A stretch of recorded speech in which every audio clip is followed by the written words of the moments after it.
tatimmus shalihat. Segala puji bagi Allah Jalla Jalaluh yang karena nikmatnya kebaikan-kebaikan menjadi sempurna. Yang karena rahmatnya niat-niat baik hamba dapat terlaksana. Segala keindahan yang kita rasakan dalam kehidupan ini adalah murni karunia ilahi. Semoga Allah membantu kita untuk bisa mensyukuri nikmat yang Allah berikan. Allahumma a'inna ala dzikrika wa syukrika wa husni ibadatik. Allahumma salli wa sallim ala sayyidina Muhammadin wa ala alihi wa ashabihi ajma'in. Ya Allah, semoga salawatmu dan salammu senantiasa engkau curahkan untuk hamba kekasihmu, untuk baginda Nabi kita Muhammad alaihi salatu wassalam, dan untuk keluarga beliau, untuk istri-istri beliau, untuk putra-putri beliau, dan untuk seluruh sahabat Nabi. Semoga Allah meridai kita bersama mereka. Amma ba'd. Subhanallah, kita berjumpa kembali untuk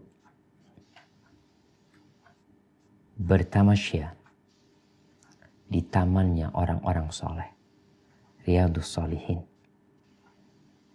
Kita masuk ke hadis 31 di bab sabar. Sebelum kita lanjutkan pembahasan hadis-hadis ini, ingin mengingatkan pembahasan dalam hadis-hadis sebelumnya, bahwasanya hidup ini di antara dua, sabar dan syukur. Allah Jalla Jalaluh menjadikan bala untuk para nabinya begitu dahsyatnya, karena memang ada bab kesabaran yang harus mereka capai. Dan kita mengetahui bahwa orang-orang yang sabar mendapatkan balasan tanpa hisab dari Allah Jalla Jalaluh. Kemudian di pembahasan sebelumnya kita telah mengetahui bahwa kesabaran itu memerlukan perjuangan. Dengan cara kita terus melatih diri, menahan diri, sehingga akhirnya kita jadi orang yang penyabar. Wa ma u'tiya ahadun ata'an khairan wa awsa' minas sabr. Dan ketahuilah bahwa tidaklah seseorang diberi karunia oleh Allah Jalla Jalaluh yang lebih baik dan lebih luas daripada kesabaran. Maka tatkala kita membahas tentang bab sabar, bukan berarti kita menginginkan musibah. Karena sejatinya Allah sudah menetapkan ujian itu akan datang. Sehingga kita perlu mempersiapkan diri, memohon kepada Allah agar diberi afiat. Memohon kepada Allah agar dikaruniai kesabaran. Sabar dalam melaksanakan ketaatan. Sabar dalam menjauhi larangan, dan sabar ketika menghadapi musibah. Tapi silahkan dibaca di hadis nomor 31.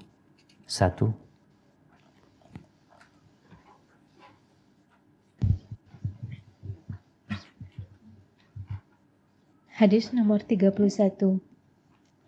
Wa an Anas radhiyallahu anhu qala mara an-nabiy sallallahu alaihi wasallam bimra'atin tabki 'inda qabrin faqala ittaqillaha wasbiri faqalat ilaika 'anni fa innaka lam tusab bimusibati wa lam ta'rifhu faqila laha innahu nabiyyu sallallahu alaihi wasallam fa'atat baba nabiyyi sallallahu alaihi wasallam falam tajid indahu bawabina faqalat lam a'rifka faqala innama sabru inda sadmatil ula muttafaq alaih. Wa fi riwayatin li Muslim tabki ala sabiyyi laha.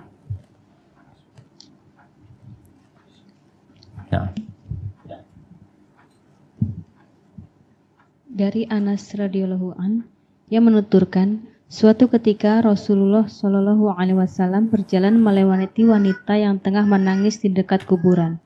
Lantas beliau berkata, "Bertakwalah kamu kepada Allah dan bersabarlah." Namun wanita itu malah berseru, "Pergi dan menjauhlah dariku, karena Anda tidak mengalami musibah yang baru saja menimpaku." Wanita itu tidak mengenal siapa beliau. Lalu dikatakan kepadanya, "Sungguh, beliau adalah Nabi Shallallahu Alaihi Wasallam." Kemudian wanita itu mendatangi pintu rumah Nabi Shallallahu Alaihi Wasallam dan dia tidak menjumpai penjaga pintunya. Lalu dia berkata kepada beliau, "Aku tidak tahu kalau tadi itu engkau." Maka beliau bersabda kepadanya, "Sesungguhnya kesabaran yang mendatangkan pahala adalah pada saat benturan pertama, awal terjadinya musibah." Muttafaq alaih. Dan dalam riwayat Muslim, dalam riwayat Imam Muslim, hadis ini disebutkan kepada lafaz wanita ini menangisi anaknya. Barakallahu fiik. Subhanallah ya. Anas bin Malik radhiyallahu taala anhu yang merupakan pelayan Rasulullah SAW, khadim untuk baginda Nabi SAW, dan alangkah indahnya menjadi pelayan Rasulullah SAW. Dia menceritakan bagaimana suatu hari Nabi SAW melewatin seorang wanita yang sedang menangis di sisi kuburan. Dengan hadis ini para ulama menguatkan pendapat atas bolehnya seorang wanita ziarah kubur. Yang dilarang adalah wanita-wanita yang sering ziarah kubur. Wanita ini menangis di sisi kuburan. Dan Nabi SAW tidak menegur keberadaan dia di kuburan. Tapi Nabi SAW menyuruh dia untuk bertakwa kepada Allah dan bersabar. Takwa melaksanakan perintah Allah untuk tidak melakukan tindakan-tindakan yang dimurkain oleh Allah. Dan wasiat bertakwa ini adalah wasiat yang sangat indah dan mulia. Allah mengatakan, walaqad wassayna alladhina utul kitaba min qabl wa iyyakum an ittaqullah. Kami telah mewasiatkan kepada orang-orang sebelum kalian agar mereka bertakwa kepada Allah dan agar kalian bertakwa kepada Allah. Dan seorang muslim ketika ada yang memberikan nasihat kepada dia, hendaklah nasihat itu direnungkan, dicerna,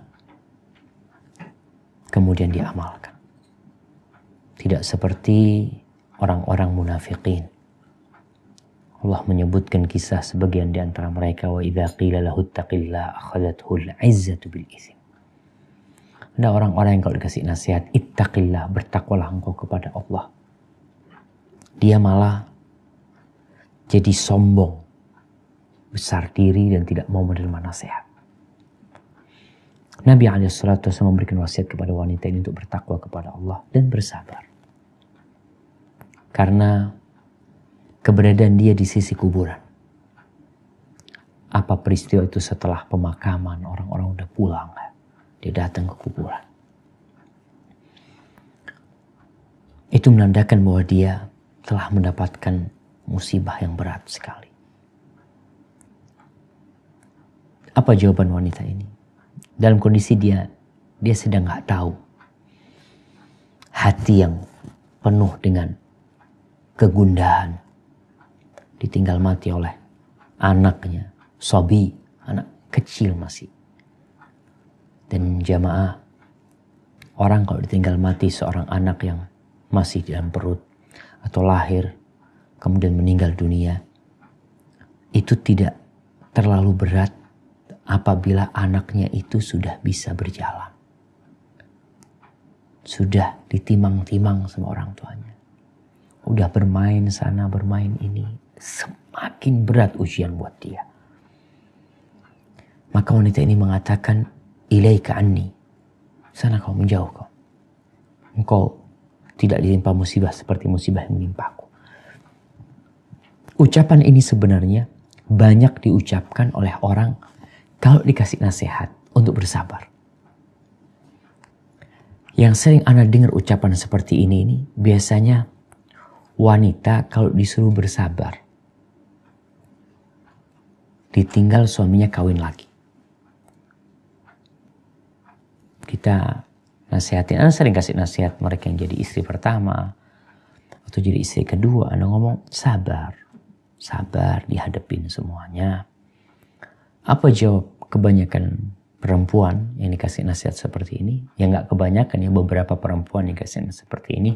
Suatu saat nggak tahu perasaan kita, gimana kita. Kita bukan bicara perasaan, kita bicara tentang perintah Allah untuk bersabar. Perasaan bagaimanapun itu musibah. Berat engkau menerimanya, nah. Tapi dirimu memiliki kewajiban untuk bersabar. Karena ini kunci untuk naik ke jenjang yang selanjutnya. Maka wanita ini mengatakan, kau tidak ditimpa dengan musibah yang menimpaku. Artinya ngomong gampang, ngomong sabar, sabar. Banyak seperti itu jawaban orang-orang. Bahkan Ana pernah ditanya oleh seorang wanita dalam kertas. Yang dia pinta dalam suratnya itu, dalam pertanyaan itu, dia, Ustaz tolong nasihatnya jangan sabar. Berarti sebenarnya wanita itu tahu kuncinya sabar. Tapi dia nggak mau sabar. Dia mau yang lainnya. Akhirnya Nabi SAW meninggalkan perempuan ini. Perempuan itu tidak dimarahin. Ya, kita lihat akhlak Nabi SAW. Sahabat-sahabat juga tidak marahin tuh perempuan yang bersama Nabi SAW. Dan perempuan itu tidak mengenal Nabi. Tidak seperti sekarang. Ustadz, dia dengan kamera yang ada, dengan video yang ada, sehingga dia dikenal sama manusia. Dan itu juga ujian buat dia. Ujian ketenaran, ya. Ujian keikhlasan dia. Perempuan ini nggak tahu, Nabi biasa, Nabi SAW. Lagi-lagi perempuan ini sedang dalam kondisi sedih, udah nggak peduli siapa tuh orang, nggak tahu lagi dan tidak peduli. Akhirnya dikasih tahu perempuan ini, kalau tadi itu Nabi SAW. Maka dia sadar bahwa dia telah melakukan kesalahan. Maka dia datang ke rumah Nabi SAW untuk minta maaf. Ternyata di rumah Nabi nggak ada penjaga. Ini kembali lagi menunjukkan tentang akhlak yang mulia dari Nabi SAW. Beliau pemimpin, panglima perang, dan beliau adalah utusan Allah Jalla Jalaluh. Tapi beliau biasa orangnya, Sallallahu Alaihi Wasallam. Para ulama menjelaskan bahwasanya boleh orang itu pakai penjaga ketika memang perlu penjaga, bukan untuk gaya-gayaan. Lalu dia datang minta maaf. Minta maafnya dia itu karena dia mengucapkan itu dan dia tidak tahu sama Nabi SAW. Lam a'rifkan. Artinya kalau orang lain nggak ada masalah untuk perempuan ini. Maka Nabi SAW memberikan nasihat lagi kepada perempuan ini tentang kesabaran. Beliau mengatakan, innamas sabru inda sadmatil ula. Kesabaran itu dalam pukulan pertama, benturan pertama, awal kejadian. Tapi kalau sudah berhari-hari, ya, orang ya sudah mulai lupa sama anaknya, mulai lupa dengan orang yang dia cintain, udah biasa. Tapi kesabaran yang disebut sabrun jamil, sabaran yang indah, yang seorang akan mendapatkan pahala di sana, itu ketika awal peristiwa. Terkadang sebagian orang itu shock di awal. Ini berat nih. Maka di situ butuh hiburan. Dihibur nggak ada masalah. Supaya dia bersabar. Artinya bukan berarti dia nggak dapat pahala ketika dia tahan diri. Dia kan tetap berusaha bersabar. Tapi tidak seperti dengan kesabaran yang di awal tadi. Yang pahalanya tentunya tidak akan terhingga karena dia menahan dirinya. Maka jemaah rahimakumullah, sekali lagi tatkala ada orang yang memberikan nasihat kepada kita, terimalah nasihat tersebut. Walaupun ya berat buat kita untuk menerimanya. Dan itu juga untuk melihat apakah kita orang yang sombong atau tidak. Karena orang yang sombong biasanya menolak kebenaran. Karena berpandangan yang ngasih nasihat adalah ya mungkin lebih rendah dari dia. Nah, kita lanjut kepada hadis yang selanjutnya.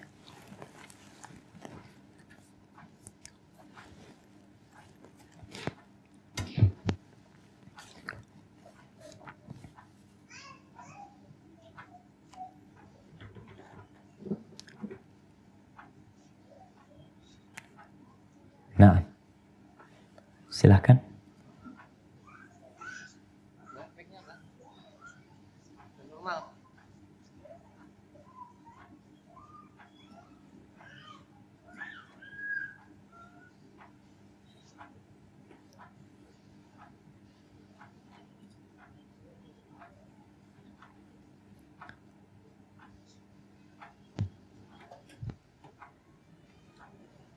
Nah,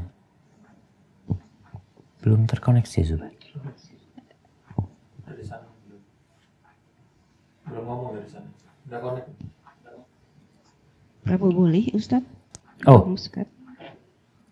Berapa boleh belum pakai mic. belum Boleh kayaknya. yang baca atau Enggak, masih Oman dulu nih kita nih. Muskat? Muskat dulu. Oman yang Nah, silakan. Hadis nomor 32.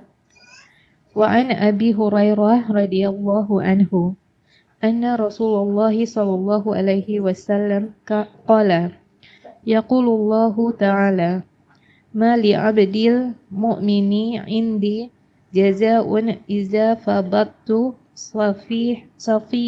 safiyahu min ahli dunya thumma ihtasabahu illa jannah. Rawahul Bukhari. Dari Abu Hurairah radhiyallahu anhu bahwa Rasulullah Shallallahu alaihi wasallam bersabda, Allah Ta'ala berfirman, tidaklah seorang hambaku yang beriman memperoleh pahala dari sisiku, yaitu jika aku mengambil kembali kekasihnya dari penghuni dunia ini, kemudian dia mengharapkan pahala karenanya, melainkan baginya surga. Nah, rawahul Bukhari hadis ini. Subhanallah jemaah. Betapa panjangnya hadis-hadis tentang kesabaran.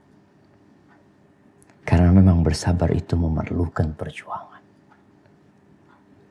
Abu Hurairah radhiyallahu anhu meriwayatkan bahwa Rasulullah sallallahu alaihi wasallam bersabda, yaqulullahu ta'ala. Allah berfirman. Ini yang dikenal dengan sebutan hadis qudsi. Ma li abdil mu'min indi jaza. Itu bercerita tentang pahala buat hamba apabila Allah mencabut nyawa kekasihnya. Siapa aja kekasih dia? Orang tua, istri, suami, anak, teman. Pokoknya sesuatu yang menjadi pilihan dia dalam kehidupan. Yang hatinya condong kepada dia. Sayang sama tuh orang. Dan Allah ketika melakukan ini pasti untuk kebaikan. Allah fa'alun lima yurid. Allah berbuat apa yang Allah kehendaki. Tapi apabila Allah cabut nyawa kekasihnya, kemudian orang ini bersabar mengharapkan pahala dari Allah, dia mengatakan inna lillahi wa inna ilaihi raji'un.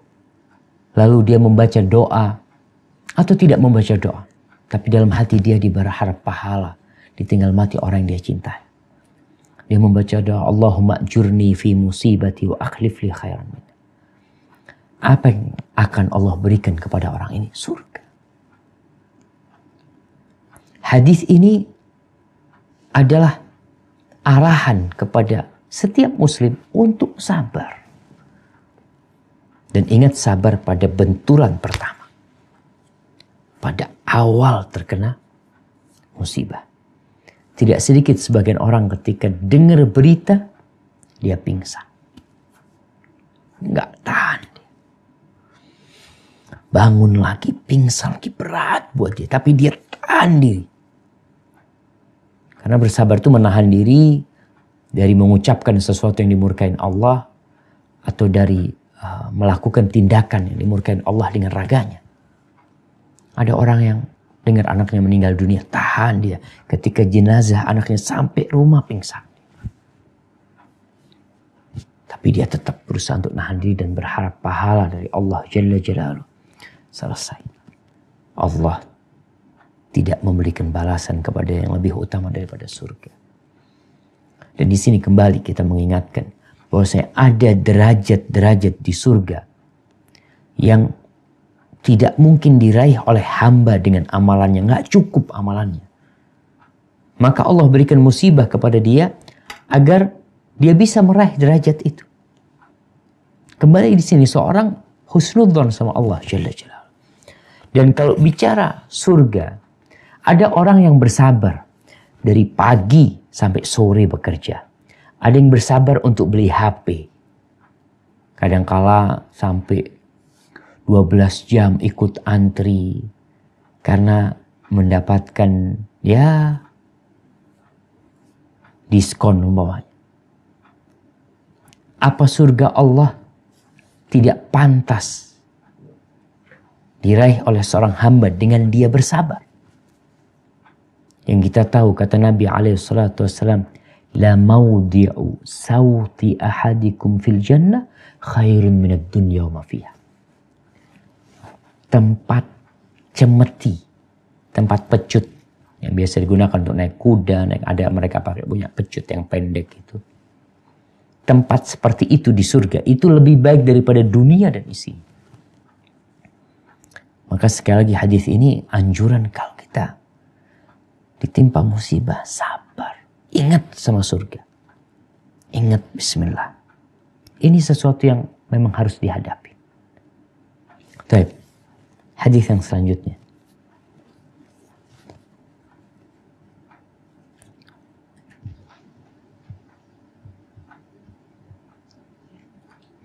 Hadis nomor 33.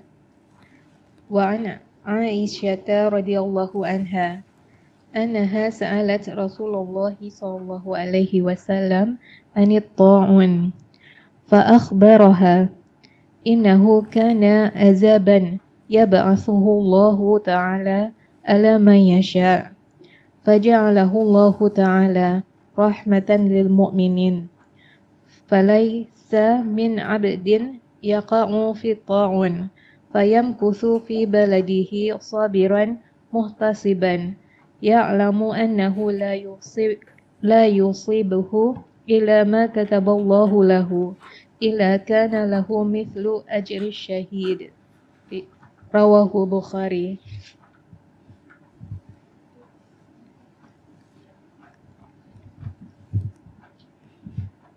Dari Aisyah radhiyallahu anhu bahwasannya ia bertanya kepada Rasulullah sallallahu alaihi wasallam tentang taun, wabah penyakit menular.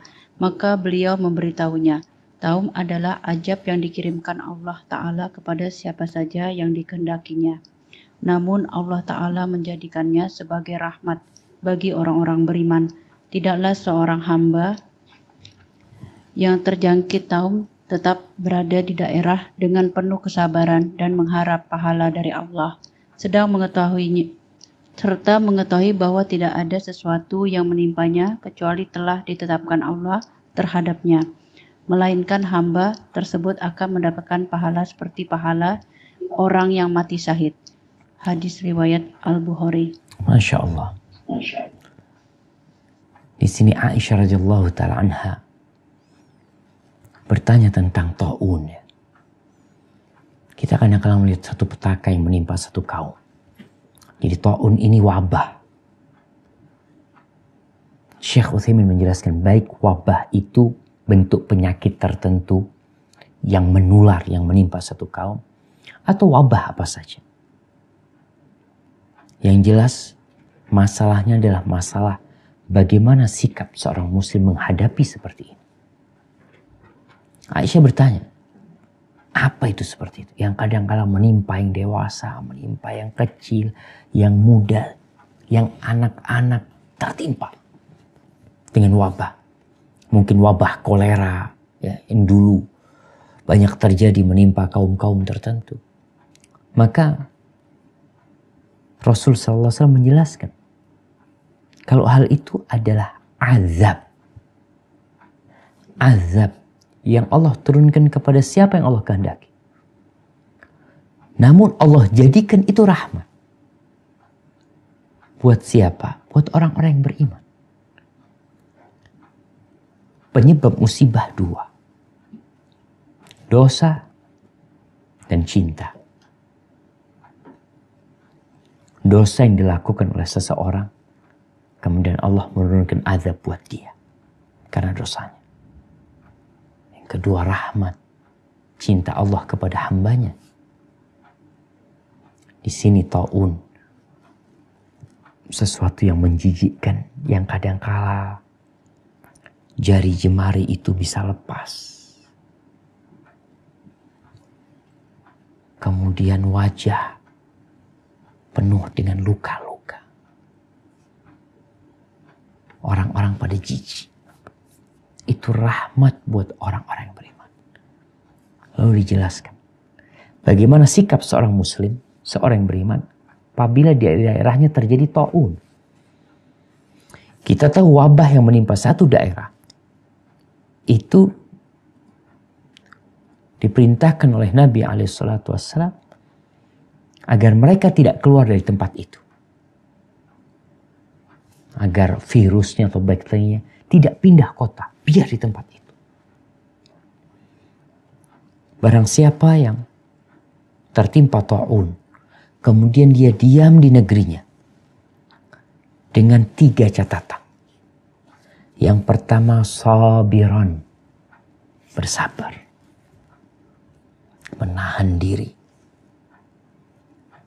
Yang kedua, muhtasiban, berharap pahala. Sabar di sini mengandung unsur seorang husnudzon sama Allah. Muhtasiban, dia berharap pahala. Yang ketiga, ya'lam, dia mengetahui dengan yakin bahwa apa yang menimpanya itu adalah sesuatu yang Allah tetapkan untuknya, untuk kebaikan dia. Katabahullahu lahu, seperti yang Allah sebutkan di surat At-Taubah ayat 51. Coba dibaca. Surat At-Taubah ayat 51.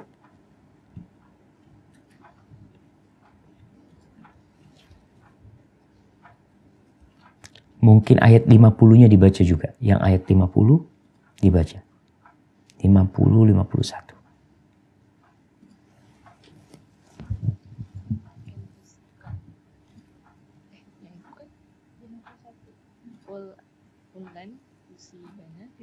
Yang 50 dulu dibaca.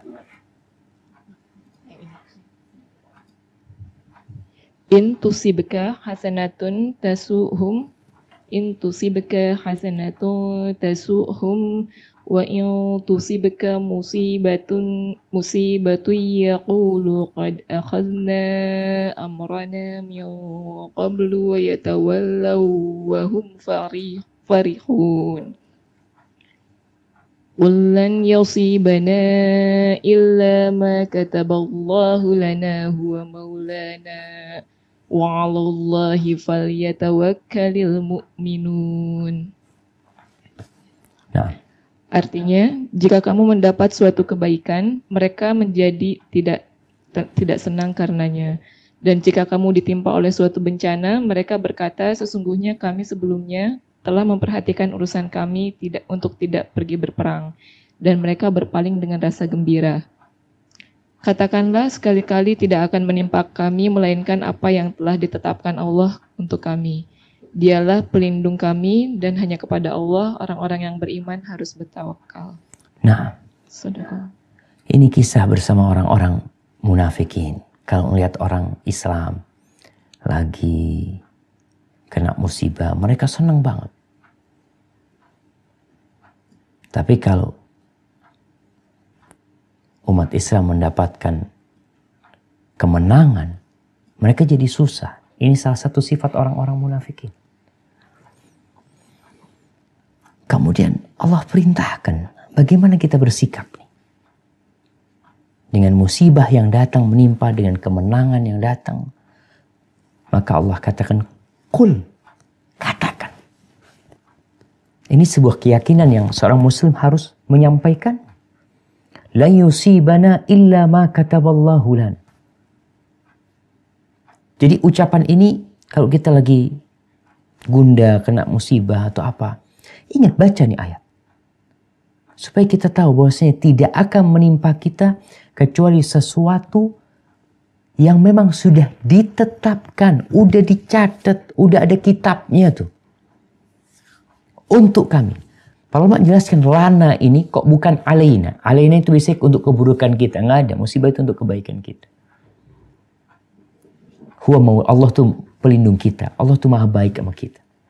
Tugas kita bertawakal sama Allah. Maka di sini apabila seorang terkena penyakit, terkena taun tadi. Penyakit yang menakutkan. Dia bersabar, berharap pahala. Hatinya penuh dengan keyakinan bahwa itu sudah ketentuan Allah. Apa yang akan didapat orang ini? Illa kana lahu mithl ajri syahid. Dia akan mendapatkan seperti pahala orang yang mati syahid. Seperti pahala orang yang mati syahid. Orang yang mati syahid itu diampuni dari awal tetesan darahnya. Orang yang mati syahid itu akan dikasih kesempatan memberikan syafaat kepada 70 dari keluarganya. Banyak keutamaan orang yang mati syahid. Dia tidak harus mati di medan perang. Tapi dapat pahala mati syahid. Dengan apa? Dengan bersabar. Dan jamaah. Ada orang yang awalnya sabar.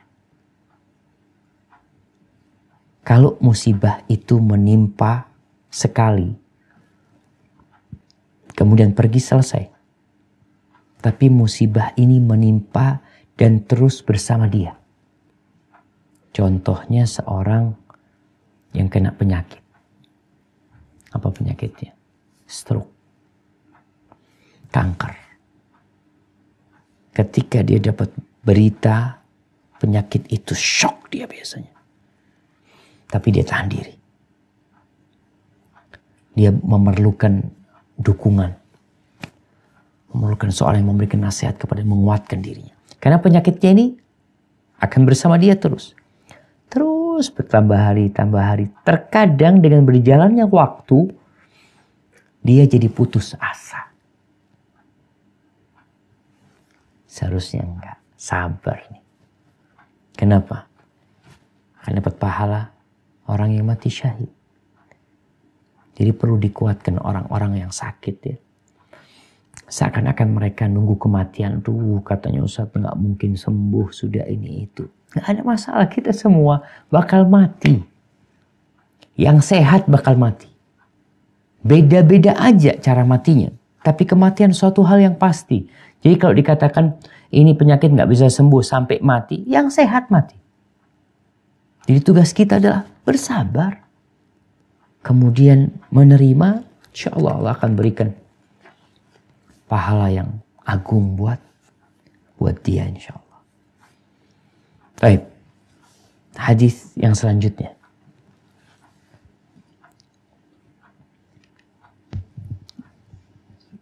Hadis nomor 34. Wa an Anas radhiyallahu anhu qala sami'tu Rasulullah sallallahu alaihi wasallam yaqulu innallaha azza wa jalla qala izabtalaitu abdi bihabibataihi fasabara awadtuhu minhumal jannah yuridu ainaihi. Rawahul Bukhari.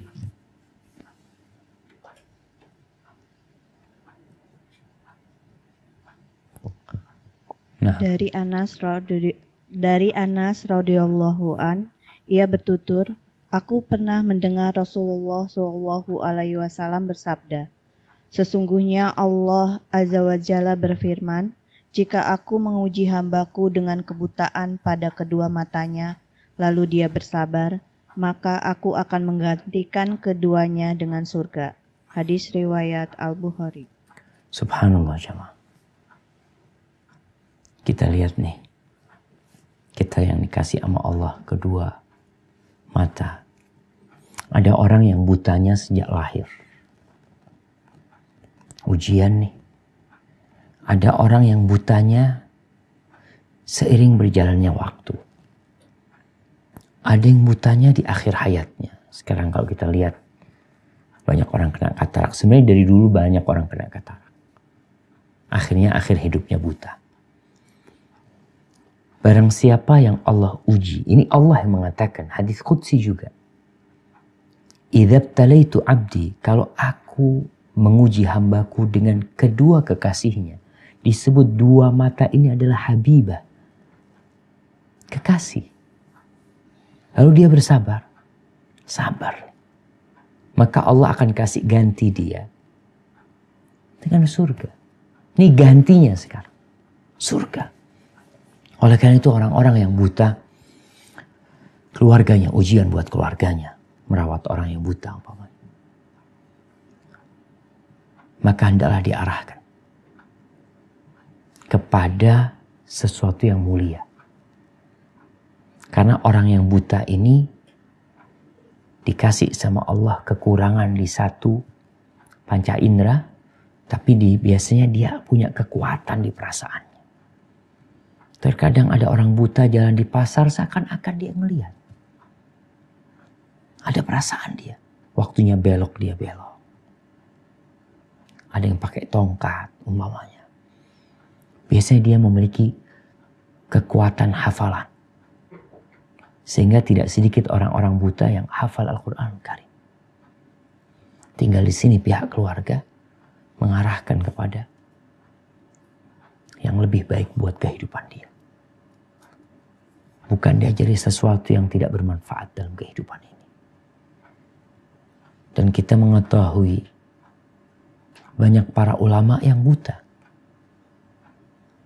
Syekh bin Baz rahmatullah alaih dikatakan butanya beliau itu berkuranglah. Sampai umur 20 tahun mungkin hilang. Tidak bisa melihat sama sekali. Dan sekarang mufti yang ada pun seperti itu. Tapi bagaimana Allah berikan kelebihan kepada dia. Jadi sejatinya orang yang buta kedua matanya jangan sampai buta kedua hatinya. Dan ada orang-orang yang Allah berikan kedua mata dia bisa melihat di dunia ini. Namun dia tidak melihat kebenaran dan mengikutinya. Sehingga Allah mengatakan وَمَنْ أَعْرَضَ عَنْ ذِكْرِ فَإِنَّ لَهُ مَعِيشَةً ضَنْكَ وَنَحْشُرُهُ يَوْمَ الْقِيَامَةِ أَعْمَى قَالَ رَبِّ لِمَ حَشَرْتَنِي أَعْمَى وَقَدْ كُنْتُ بَصِيرًا قَالَ كَذَلِكَ أَتَتْكَ آيَاتِي فَنَسِيتَهَا وَكَذَلِكَ الْيَوْمَ تُنْسَى. Subhanallah. Allah Jalla Jalaluh mengatakan barang siapa yang berpaling dari ayat-ayatku, peringatan-peringatan Allah, maka Allah akan jadikan buat dia kehidupan yang sempit walaupun dia penuh dengan panca indera. Dan kita akan himpun dia pada hari kiamat dalam kondisi buta. Keluar dari kuburannya buta. Maka dia mengatakan, Qala Rabbi lima hasyartani a'ma wa qad kuntu basira. Wahai Rabbku, kenapa aku dibangkitkan dalam kondisi buta? Padahal aku bisa melihat. Ya, kata Allah. Begitulah datang kepadamu ayat-ayatku, engkau lupa, engkau tinggalkan. Engkau gak peduli. Maka hari ini pun orang itu ditinggalkan. Maka hendaklah kita mensyukuri nikmat kedua mata ini. Nikmat besar dua mata ini. Makanya ujiannya pun besar. pahalanya pun sesuai. Allah mengatakan di surat Al-Balad, Alam naj'al lahu 'ainain wa lisanan wa syafatain. Bukankah kami yang menjadikan bagi manusia itu kedua mata, dengannya dia bisa melihat. Siapa yang ngasih itu? Allah. Maka semoga Allah membantu kita untuk mensyukuri nikmat mata ini dan menjauhkan kita dari maksiat mata. Baik, tafadhal hadis yang selanjutnya.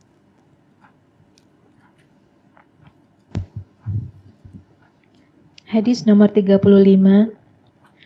Wa an Atha ibni Abi Rabahin qala li ibnu Abbas radhiyallahu anhuma ala urikam ra'atan min ahli jannah faqultu bala qala hadhihi al-mar'atu sawda'u أتت النبي صلى الله عليه وسلم فقالت إني أسرع وإني أتكشف فادعوا الله تعالى لي قال إن شئت صبرت ولك الجنة وإن شئت دعوت الله تعالى أن يعافيك فقالت أصبروا فقالت إني أتكشف فادعوا الله ألا أتكشف فدعا لها متفق عليه. Dari Atha bin Abi Rabah, ia bercerita, suatu ketika Ibnu Abbas radhiyallahu anhu bertanya kepadaku, maukah kamu aku perlihatkan seorang wanita penghuni surga? Aku pun menjawab, mau. Lalu Ibnu Abbas memberitahu, wanita hitam ini dia pernah mendatangi Nabi Shallallahu Alaihi Wasallam dan mengadu, aku biasa pingsan karena kerasukan dan auratku tersingkap karenanya. Maka berdoalah kepada Allah Ta'ala untukku. Beliau menanggapi, jika mau bersabarlah, niscaya kamu akan memperoleh surga. Dan jika mau aku berdoa kepada Allah Ta'ala agar dia menyembuhkanmu. Wanita itu berkata, aku memilih untuk bersabar. Tidak lama kemudian wanita itu mengadu, auratku tersingkap tatkala kerasukan. Maka berdoalah kepada Allah agar auratku tidak tersingkap lagi karenanya. Kemudian beliau berdoa untuknya. Muttafaq alaih. Barakallahu fiik. Taib.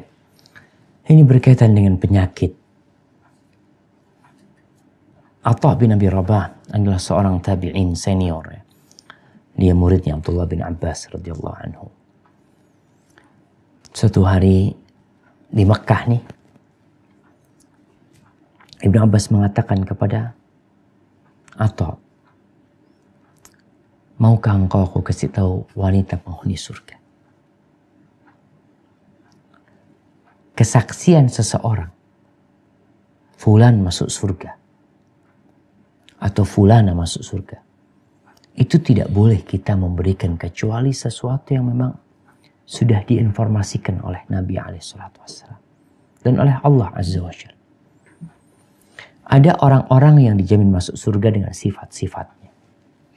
Orang-orang yang bertakwa, Allah mengatakan surga itu u'iddat lil muttaqin. Dengan sifatnya orang bertakwa, insya Allah masuk surga. Tapi kita tidak bisa menunjuk fulan nih masuk surga, kecuali yang memang Nabi sudah menyebutkan. Abu Bakar fil jannah, Umar fil jannah, Uthman fil jannah, Ali fil jannah. Maka kita bersaksi bahwa mereka masuk surga. Abdullah bin Abbas radhiyallahu ta'ala memberikan kesaksian kepada seorang wanita ini karena memang Nabi yang mengatakan alaihi salatu wassalam. Ini perempuan datang menjumpai Nabi alaihi salatu wassalam, mengadu. Dia minta didoakan. Jadi termasuk tawasul yang boleh adalah minta didoakan oleh orang soleh yang masih hidup. Dan dia hadir. Dia bisa mendengar suara kita. Maka perempuan ini berkata kepada Nabi SAW, kalau aku usra. Di terjemahan kerasukan. Mungkin kurang tepat ya. Sora itu bisa jadi orang Iya. Ada dua macam. Yang satu tadi ayan atau epilepsi. Yang kedua makna sora itu kerasukan. Jadi kondisinya tegang lah badannya itu. Urat-urat saraf-sarafnya itu jadi kaku. Hal ini bisa disebabkan karena kerasukan jin. Maka obatnya adalah dengan diruqyah. Yang kedua bisa jadi karena penyakit ayan tadi. Penyakit yang memang ada masalah di syarafnya. Yang memang bisa diobati. Dan dua-duanya bisa diobati. Maka wanita ini minta kepada Nabi SAW supaya didoakan. Dan dia cerita, aku nih kalau sudah datang tuh penyakitku itu, tersingkap auratnya. Biasanya nendang-nendang mungkin tuh jatuh gimana. Sehingga tersingkap auratnya. Fad'ullah, doakan aku. Lalu Nabi SAW memberikan penawaran buat wanita ini. Kalau kamu mau sabar, masuk surga. Sabar masuk surga. Kalau mau aku doakan. Agar Allah menyembuhkanmu. Apa yang dipilih oleh wanita ini? Sembuh di dunia selama 70 tahun. Tapi surga spekulasi masuk surga. Atau tetap sakit sampai mati selama 70 tahun anggap umur dia. Tapi surga jaminan buat dia. Orang yang cerdas akan berpikir ya, investasi ini, kalau bicara investasi adalah investasi yang tanpa resiko. Yang hasilnya itu, keuntungannya tidak terbatas. Maka perempuan ini memilih, asbir, aku sabar. Aku akan sabar. Lalu dia mengadu, ini utakasyaf. Tapi ada masalah, aku tersingkap biasanya. Dia tuh gak dosa. Orang yang tersingkap auratnya tanpa sengaja, apalagi dalam kondisi dia sakit seperti itu, maka dia tidak berdosa. Seorang yang menyingkap auratnya, menampakkan auratnya sendiri, itu yang dipertanyakan nantinya. Kenapa dibuka auratnya, ditampakkan? Tapi karena wanita ini salehah dan wanita ini hitam, namun dia tetap menjaga kehormatan dirinya. Dia nggak ingin auratnya tersingkap. Dikatakan perempuan ini tinggi orangnya. Lalu dia minta sama Nabi agar didoakan supaya tidak tersingkap auratnya. Dan Nabi mendoakan. Pada kesempatan lain atau melihat perempuan ini biasanya kalau lagi tawaf ya. Kemudian dia takut penyakit itu datang. Penyakit itu datang nimpa dia. Karena Nabi tidak mendoakan agar dia disembuhkan SAW. Maka dia terkadang bersandar. Bersandar ke dinding Ka'bah. Dia berpegangan dengan kiswah Ka'bah. Karena takut tersingkap aurat. Maka subhanallah syamah. Ini pelajaran yang indah buat setiap muslimah. Keindahanmu bukan di kulitmu yang putih. Bukan di keriput yang hilang. Bukan di mancungnya hidung. Kalau itu menjadi keindahan seorang muslimah. Banyak orang-orang non-muslim yang lebih cantik dari dirimu. Tapi keindahan seorang muslimah adalah dengan iman dan ketakwaan dia. Ini perempuan hitam jemaah. Hitam kulitnya. Mau dipakain apa dia hitam. Tapi bisa dibayangin. Wanita hitam berjalan di muka bumi ini. Dan dia sudah dijamin masuk surga. Sedangkan kayak kita-kita nih. Yang mungkin kulitnya putih. Yang mungkin indah wajahnya. Namun kita tidak tahu. Apakah surga menjadi tempat kita atau neraka. Na'udzubillahi minan nar. Kita berlindung kepada Allah dari api neraka. Kita berlindung dari penyakit. Kita minta afiat. Maka bersabar. Yang terkena musibah. Ini adalah contoh bagaimana kesabaran membuahkan surga. Jadi kalau anti terkena penyakit yang berat, ada yang musibahnya silih berganti. Dirinya, istrinya, anaknya, ya Allah.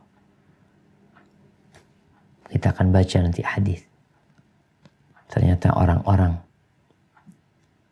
yang dicintain Allah pun terkena musibah. Barakallahu fiik. Baik, silakan lanjutkan.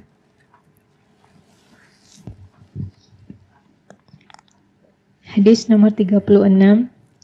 Wa an Abi Abdirrahman Abdullah bin Mas'ud radhiyallahu anhu qala ka'anni anzuru ila Rasulillah sallallahu alaihi wasallam yahki nabiyyan minal anbiya salawatullahi wasalamu alaihim darabahu qaumuhu fa'admauhu wa huwa yamsahu dama an wajhihi yaqulu Allahumma ighfir liqaumi wa innahum la ya'lamun. Muttafaq alaih.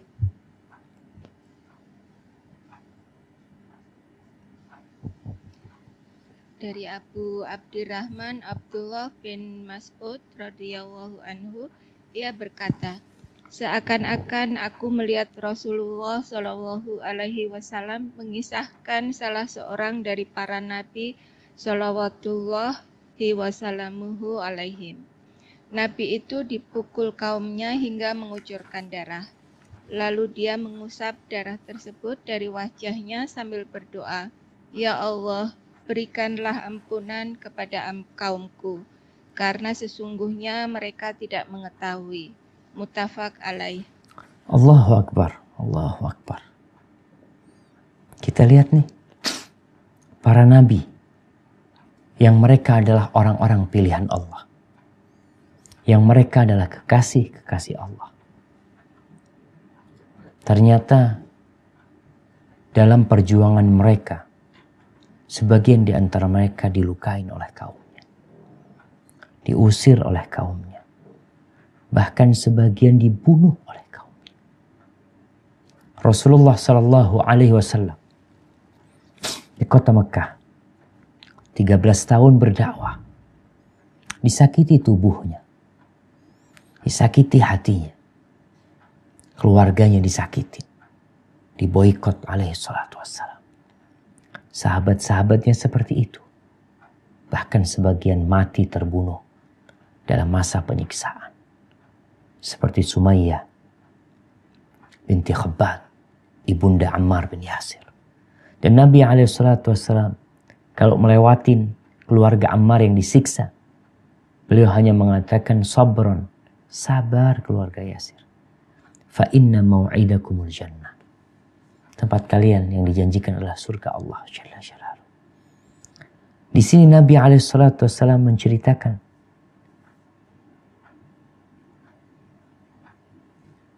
tentang kisah salah satu nabi dari nabi-nabi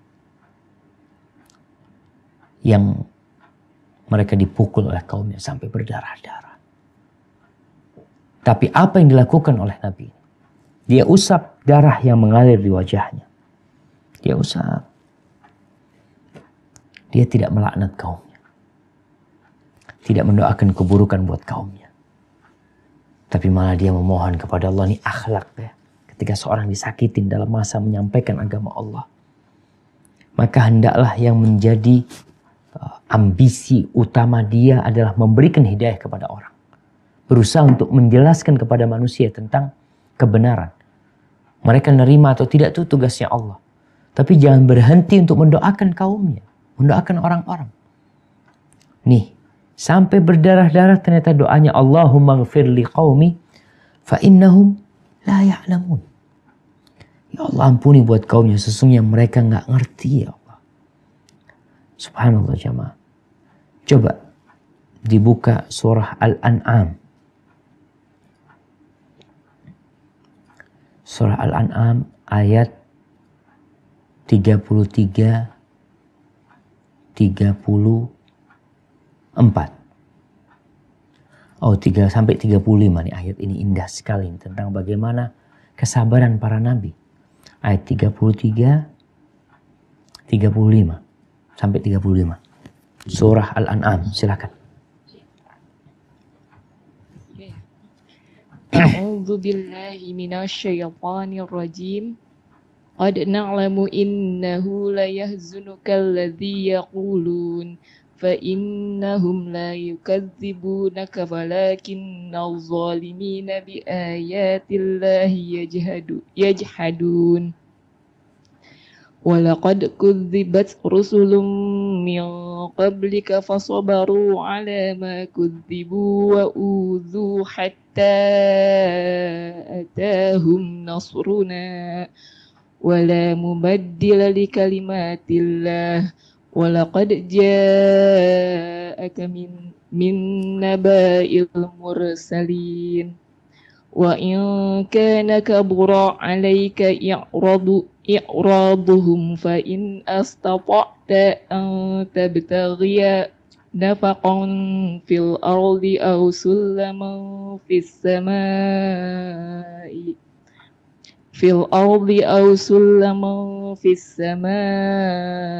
fata'tiyahum bi ayah walau sya'allahu lajama'ahum 'alal huda fala takunanna minal jahilin.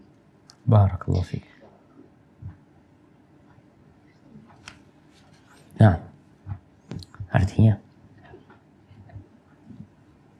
Artinya sesungguhnya kami mengetahui bahwasanya apa yang mereka katakan itu menyedihkan hatimu. Janganlah kamu bersedih hati. Karena mereka sebenarnya bukan mendustakan kamu, akan tetapi orang-orang yang zalim itu mengingkari ayat-ayat Allah. Dan sesungguhnya telah didustakan pula rasul-rasul sebelum kamu. Akan tetapi mereka sabar terhadap pendustaan dan penganiayaan yang dilakukan terhadap mereka. Sampai datang pertolongan Allah kepada mereka. Tak ada seorang pun yang dapat merubah kalimat-kalimat atau janji-janji Allah. Dan sesungguhnya telah datang kepadamu sebagian dari berita rasul-rasul itu. Dan jika perpalingan mereka darimu terasa amat berat bagimu, maka jika kamu dapat membuat lubang di bumi atau tangga ke langit, lalu kamu dapat mendatangkan mukjizat kepada mereka, maka buatlah. Kalau Allah menghendaki, tentu saja Allah menjadikan mereka semua dalam petunjuk. Sebab itu, janganlah sekali-kali kamu termasuk orang-orang yang jahil. Allahu Akbar. Allahu Akbar. Allah mengatakan bahwasanya apa yang dikatakan oleh orang-orang itu benar-benar berat buat Nabi SAW. Berat untuk menerimanya. Ya ujian. Nabi pun diuji. Dikatakan kadzab beliau alaihissalam. Penyihir. Apalagi? Penyair. Pendusta tadi. Tukang dongeng. Segala macam ucapan-ucapan yang menunjukkan bahwa mereka mendustakan Nabi alaihissalam. Tapi dihibur Nabi alaihissalam. Bahwasanya nabi-nabi sebelum engkau sama. Mereka didustakan. Mereka dianiaya. Apa tugas kita? Bersabar. Dan Nabi pun termasuk ulul azmi minar rusul. Allah mengatakan kepada Nabi, fasbir kama sabara ulul azmi minar rusul. Sabarlah seperti sabarnya Nabi Nuh alaihissalam. Afwan. Sabarlah seperti sabarnya Nabi Ibrahim alaihissalam. Sabarlah seperti sabarnya Nabi Musa alaihissalam. Sabarlah seperti sabarnya Nabi Isa alaihissalam. Maka perlu seorang bersabar. Tugasnya hanya menyampaikan. Nabi ingin memenuhi segala permintaan kaumnya. Demi agar mereka mendapatkan hidayah. Tapi Allah sebutkan, kau harus bersabar. Kalau kau mau datangkan sendiri ya silahkan. Tapi Allah menasihati Nabi supaya bersabar. Bahkan di akhir ayat Allah katakan, "Fala takunanna minal jahilin." Jangan sampai engkau menjadi orang-orang jahil. Nasihat Allah buat Nabi, apalagi buat kita nih. Yang kadang-kala kita emosi, kadang-kala ya marah-marah. Ini Nabi dikasih nasihat sama Allah. Maka kita pun jangan sampai menjadi orang-orang jahil menghadapi musibah ini. Ini bicara Nabi dalam rangka berdakwah, terluka, mungkin dilemparin batu. Dan Nabi kita alaihissalam pernah tertimpa seperti itu. Beliau dilempari batu alaihissalam dari Taif. Ketika perang Uhud, gigi beliau patah dan darah mengalir dari wajah beliau sallallahu alaihi wasallam, dan beliau bersabar alaihissalam. Maka kita pun harus bersabar. Baik, barakallahu fiik. Lanjutkan hadis yang selanjutnya.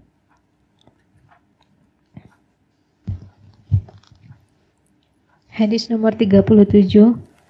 Wa an Abi Sa'id wa Abi Hurairah radhiyallahu anhuma anin Nabi sallallahu alaihi wasallam qala ma yusibul muslima min nasabin wala wasabin wala hamim wala hazanin wala azan wala ghamin hatta syaukatu yusaquha illa kafarallahu biha min khatayahu. Muttafaq alaih. Dari Abu Sa'id dan Abu Hurairah radhiyallahu an, dari Nabi Shallallahu alaihi wasallam, beliau bersabda, tidaklah seorang muslim tertimpa kelelahan, kesakitan, kegelisahan, kesedihan, gangguan dan kegundahan hati, bahkan duri yang menusuknya, melainkan dengannya Allah menghapuskan kesalahan-kesalahannya. Muttafaq alaih. Subhanallah jemaah. Manusia dalam kehidupan ini, kalau kata istilah orang Indonesia, hidup ini seperti roda yang berputar. Kadang-kala kita di atas, kadang-kala di samping, kadang-kala di bawah. Kadang-kala kita senang, bisa tersenyum, bahkan tertawa, terbahak-bahak. Tapi di saat yang lainnya, kita harus bersedih, menangis, menahan diri. Di satu saat kita bersukaria, di satu saat kita berduka, kita sakit, kita sehat, kita terkena duri, motor bocor rodanya, mobil di starter nggak mau hidup, harus didorong, berbagai macam musibah menimpa kita dalam kehidupan ini. Ternyata disebutkan di sini, itu adalah penghapus dosa. Rasa lelah kita, safar pun perjalanan itu jadi penghapus dosa. Kita kadang-kala di rumah kepikiran sesuatu, kok nggak pulang-pulang, anak jadi bersedih, gundah. Itu dihapuskan dosa-dosa kita.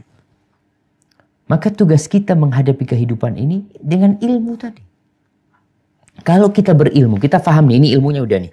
Disampaikan oleh Abu Hurairah dan Abu Sa'id Al-Khudri dari Nabi SAW. Apa saja yang menimpa seorang mukmin, rasa lelah, rasa gundah, rasa sedih, kesulitan yang menimpa dia, penyakit, atau duri, atau apa aja.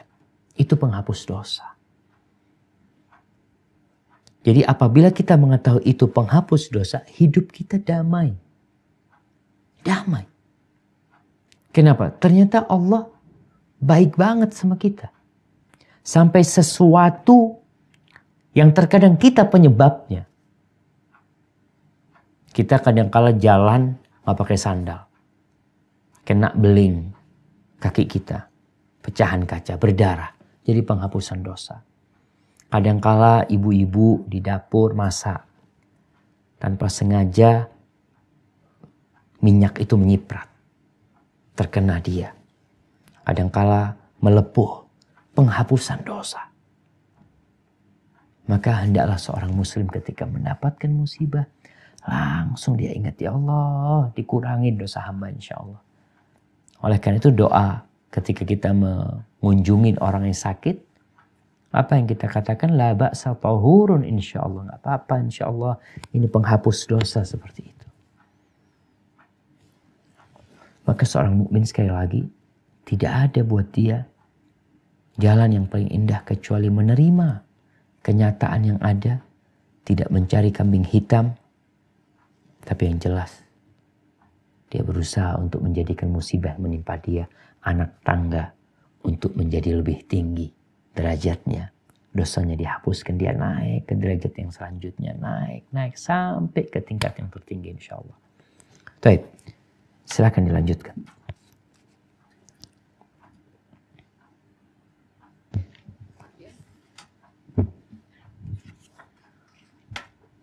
وعن ابن مسعود رضي الله عنه قال دخلت على النبي صلى الله عليه وسلم وهو يوعك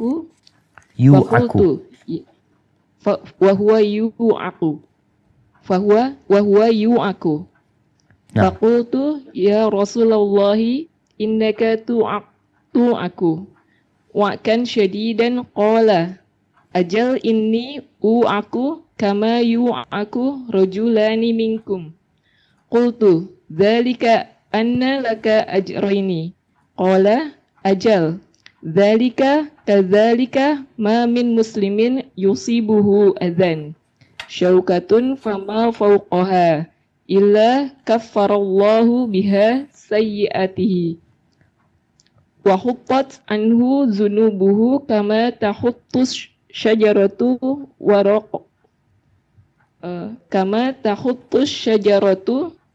ورقها متفق عليه. Dari Ibu Mas'ud, dia bercerita, aku masuk ke kediaman Nabi Shallallahu Alaihi Wasallam ketika beliau tengah menderita sakit demam. Lantas aku berkomentar, wahai Rasulullah, engkau benar-benar menderita demam yang hebat. Beliau menanggapi, benar, sesungguhnya aku menderita demam seperti demam yang dialami 2 orang dari kalian, yakni menderita demam 2 kali lipat dari kalian. Aku bertanya, apakah itu dikarenakan engkau mendapatkan 2 pahala? Beliau menjawab, benar, seperti itulah keadaannya. Tidaklah seorang muslim tertimpa sesuatu yang tidak menyenangkan, baik tertusuk duri ataupun yang lebih dari itu, melainkan dengannya Allah menghapuskan kesalahan-kesalahannya. Dosa-dosanya niscaya sebagaimana pohon menggugurkan daunnya. Muttafaq alaih. Barakallahu fiik jamaah, subhanallah ya. Kita lihat gambaran bagaimana sebelum wafatnya Nabi SAW. Jadi 10 hari sebelum Nabi wafat SAW, beliau sakit. Dan sakitnya parah. Parah banget sakit beliau SAW. Bahkan Abdullah bin Mas'ud atau sahabat lainnya ketika datang menjumpai Nabi SAW, mereka itu memegang Nabi dari atas selimutnya. Dan panasnya itu sampai ke atas selimut. Maka di sini mereka bertanya, Abdullah bin Mas'ud bertanya di sini, ya Rasulullah, parah banget sakitnya engkau. Kita biasanya kalau melihat orang sakit parah akan berpikiran negatif. Oh, kayaknya banyak dosanya nih orang, pantas parah sakit. Ternyata nggak seperti itu ukuran. Bahkan di Nabi SAW sakitnya sangat parah. Panasnya itu melebihin orang biasa. Kalau orang biasa mungkin sudah kejang-kejang. Nabi SAW enggak. Maka ketika ditanya kenapa kok seperti ini Rasulullah SAW. Beliau mengatakan ya sakitnya aku sakitnya 2 orang. Double jemaah. Karena beliau akan mendapatkan pahala double. Maka bagi orang yang sebelum meninggal sakit, kemudian ada orang yang meninggal tanpa sakit, kedua-duanya bukan pertanda husnul khatimah. Ada orang yang sebelum meninggal sakit, parah, kemudian dia berhenti beribadah, nggak bersabar, jadi su'ul khatimah matinya. Karena tidak sedikit orang yang sakit, parah, berhenti sholat, dengan harapan nanti mungkin diqadha, ternyata dia mati selama-lamanya. Ada orang yang nggak sakit tapi dia orang soleh meninggal dunia, mudah-mudahan jadi husnul khatimah buat dia. Tapi yang jelas Nabi SAW menjelaskan setelah itu bahwa apa saja yang menimpa seorang muslim, sesuatu yang tidak dia sukai, duri, mau lebih dari duri, melainkan itu akan menghapuskan dosa-dosa dia. Gugur dosanya seperti gugurnya pohon, daun-daun dari pohon. Maka sekali lagi, seorang muslim dalam menghadapi kehidupan ini, hendaklah tadi firman Allah di surat Al-An'am yang kita katakan qul lan yusibana, yang kita bacakan, katakan tidak akan menimpa kami kecuali sesuatu yang sudah Allah tentukan buat kami. Di surat At-Taubah kalau nggak salah tadi ya. Nah, dan hendaklah kita bertawakal kepada Allah Jalla Jalaluhu. Baik. Kemudian kita masuk ke hadis selanjutnya, silahkan. Seorang hamba dalam ilmu yang dia pelajari. Hadis nomor 39. Wa an Abi Hurairah radhiyallahu an qala Rasulullah sallallahu alaihi wasallam man yuridillahu bihi khairan yusib minhu rawahul Bukhari.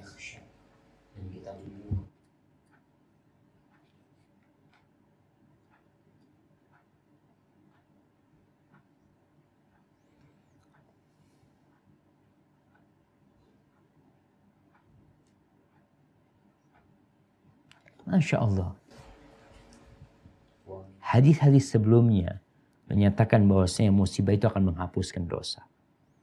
Ini membuat orang jadi sadar bahwasanya dosa dia akan dibersihkan, dia akan mendapatkan derajat yang tinggi. Di hadis ini disebutkan bahwasanya salah satu tanda Allah menginginkan kebaikan buat kita, Allah tuh kasih musibah. Jadi ketika seorang dapat musibah, hendaklah husnudzon kalau ini salah satu bukti Allah ingin kebaikan buat kita. Sehingga gak putus asa dalam kehidupan ini. Tidak menyalahkan siapa-siapa. Kemudian biasanya seorang yang beriman ketika kena musibah, dia kembali kepada Allah. Dikasih sakit, orang ini kadangkala jauh dari rumah Allah. Jauh dari ketaatan. Tahu-tahu dia naik motor, tabrakan, patah kakinya. Akhirnya dia jadi semakin dekat sama Allah. Dia semakin, yang mungkin dia biasa kemana-mana dengan kakinya, dia jadi tahu diri. Ini nih. Allah menginginkan dari hamba-hambanya agar kembali kepada Allah. Ketika dapat musibah, kembalikan kepada Allah. Awalnya gak pernah sholat ke masjid, kena musibah, jadi ke masjid. Awalnya gak pernah baca Quran, dikasih musibah sama Allah, tergeletak di rumah sakit, opnam beberapa hari, di sampingnya Al-Quran. Padahal itu Quran gak pernah dia sentuh sebelumnya. Wirid pagi sore, dia pegang. Ini bentuk kebaikan yang Allah inginkan. Sekali lagi, hidup di dunia ini antara sabar dan syukur. Mungkin selama ini engkau gak bersyukur. Dikasih kesehatan, dikasih harta, kasih segala fasilitas, kurang syukurmu. Nikmat itu tidak digunakan untuk ketaatan.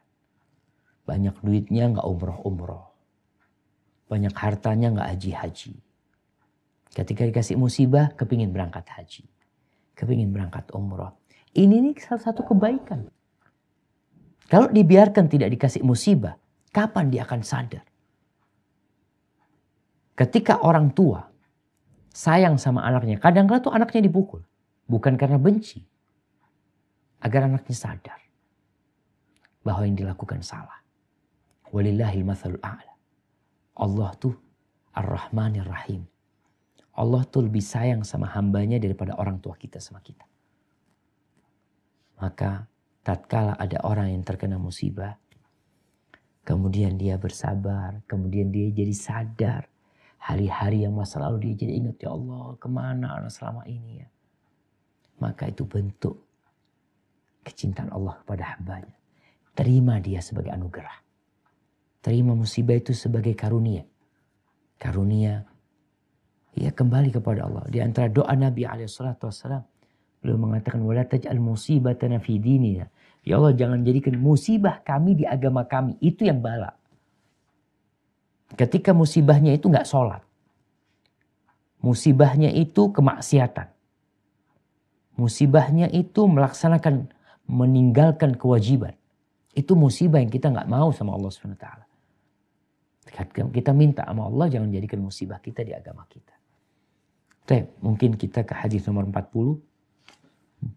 Mungkin ini menjadi hadis yang, atau kita lanjutkan hadis. Silakan hadis yang ke-40.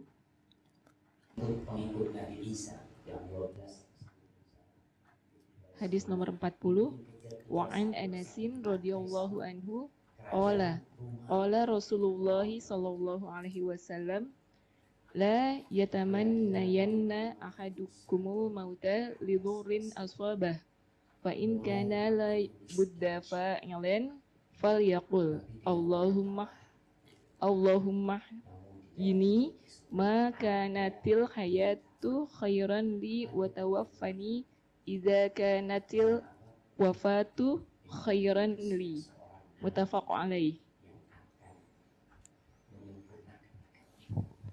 Dari Anas radhiyallahu an, dia berkata, Rasulullah Shallallahu Alaihi Wasallam pernah bersabda, janganlah sekali-kali salah seorang di antara kalian mengharapkan kematian karena suatu bencana yang menimpanya.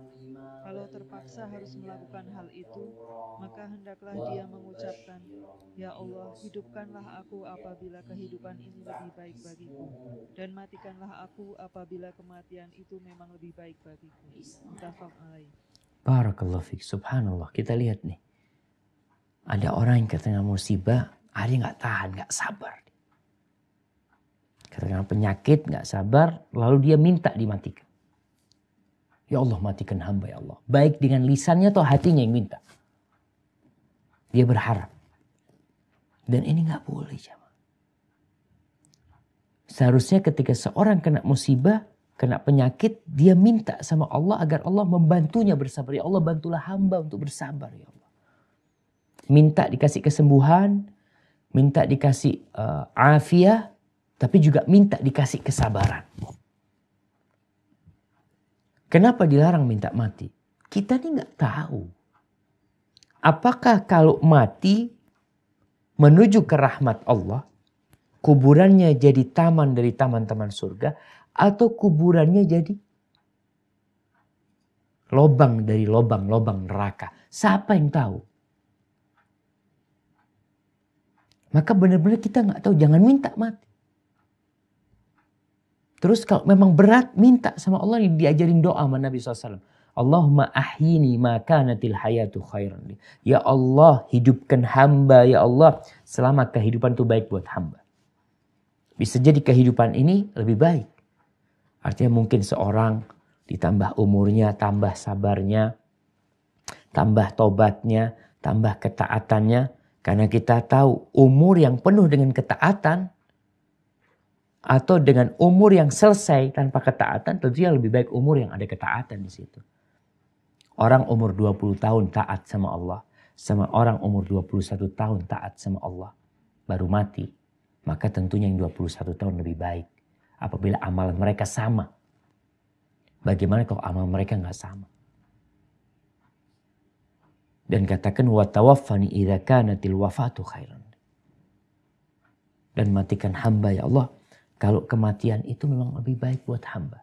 Artinya dengan mati kita menuju ke rahmat Allah Jalla Jalla. Karena jemaah rahimakumullah, ada sebagian yang bunuh diri akhirnya. Sampai kalau nggak salah di barat itu ada suntik mati. Orang suntik mati. Dikarenakan apa? Dikarenakan dia sudah nggak tahan dengan penyakit yang menimpa dia.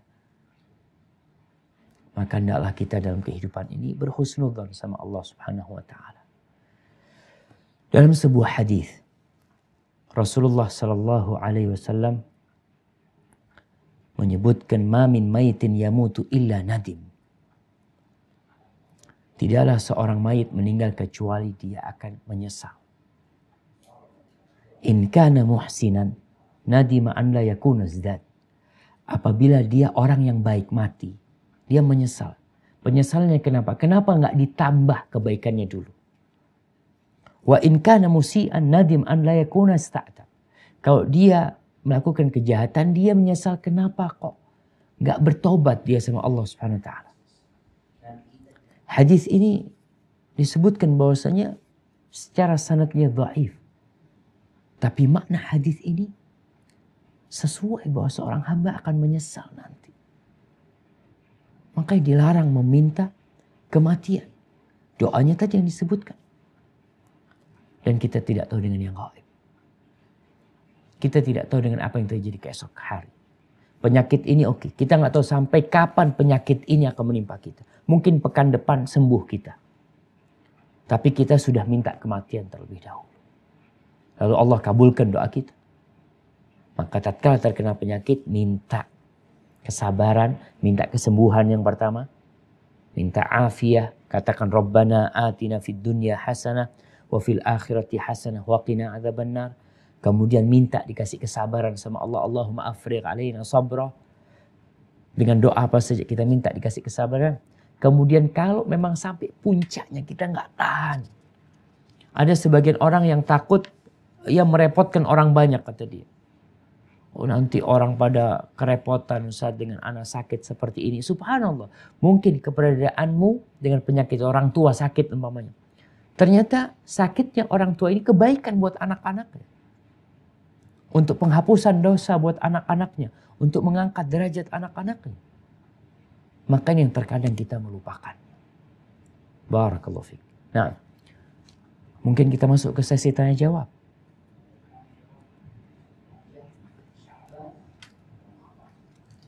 Nah. Assalamualaikum warahmatullahi wabarakatuh, Ustaz. Waalaikumsalam warahmatullahi wabarakatuh. Pertanyaannya,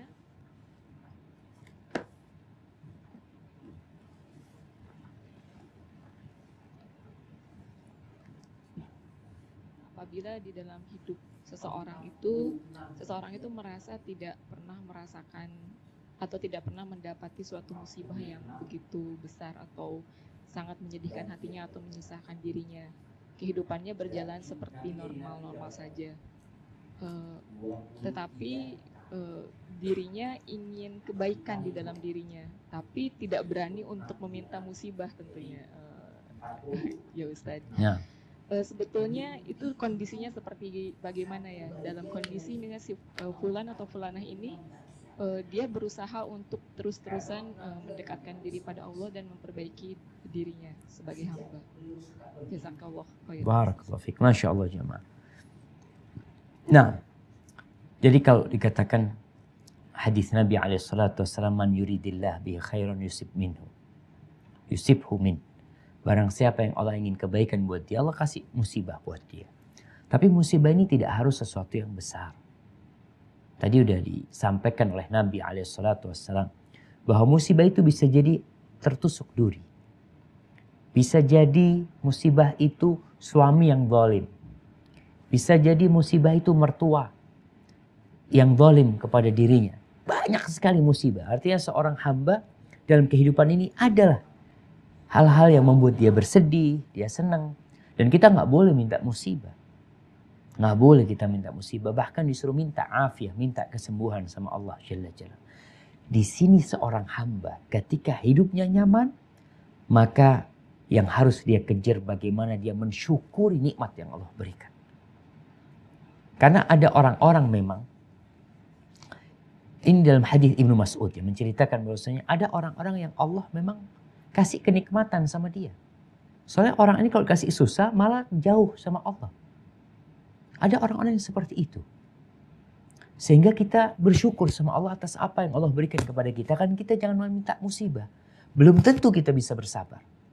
Dan musibah kecil-kecil yang menimpa kita, mudah-mudahan itu menjadi penghapus dosa kita.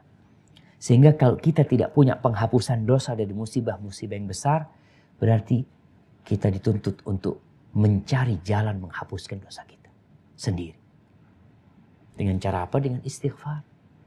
Dengan sedekah, dengan taat kepada Allah. Karena ketaatan-ketaatan itu innal hasanati yudhibnas sayyi'at. Sesungguhnya kebaikan-kebaikan itu menghapuskan dosa-dosa. Dan yang akan ditanya oleh orang-orang yang hidupnya nyaman adalah apa yang antum gunakan dengan nikmat yang Allah berikan. Maka jangan lupa untuk bersyukur ya, bersyukur sama Allah. Dan doa minta kesabaran tetap. Karena Nabi SAW kadang beliau mengulangi sebuah bait syair yang lafalnya satubdi lakal ayyamu ma kunta jahilan wa ya'tika bil akhbari ma lam tuzawwadi. Akan datang kepadamu hari-hari yang menampakkan kepadamu sesuatu yang kamu sebelumnya nggak tahu. Dan akan datang kepadamu dengan berita-berita yang engkau belum punya persiapan menerimanya. Ditinggal mati orang yang dicintai itu musibah. Tinggal mati bapaknya, tinggal mati adiknya, tinggal mati saudaranya. Itu musibah. Dan semuanya diharapkan menjadi pematik dia kembali kepada Allah. Dia jadi lebih dekat sama Allah, lebih mensyukuri nikmat yang Allah berikan. Dan seorang muslim tidak boleh merasa aman dari azab Allah. Nggak boleh. Karena kita nggak tahu nih. Kita banyak dosa, jelasnya kita banyak dosa. Maka berusaha untuk menanamkan di hati kita roja, harap sama Allah dan takut akan azab Allah Jalla Jalaluhu. Hadza wallahu a'lam bissawab.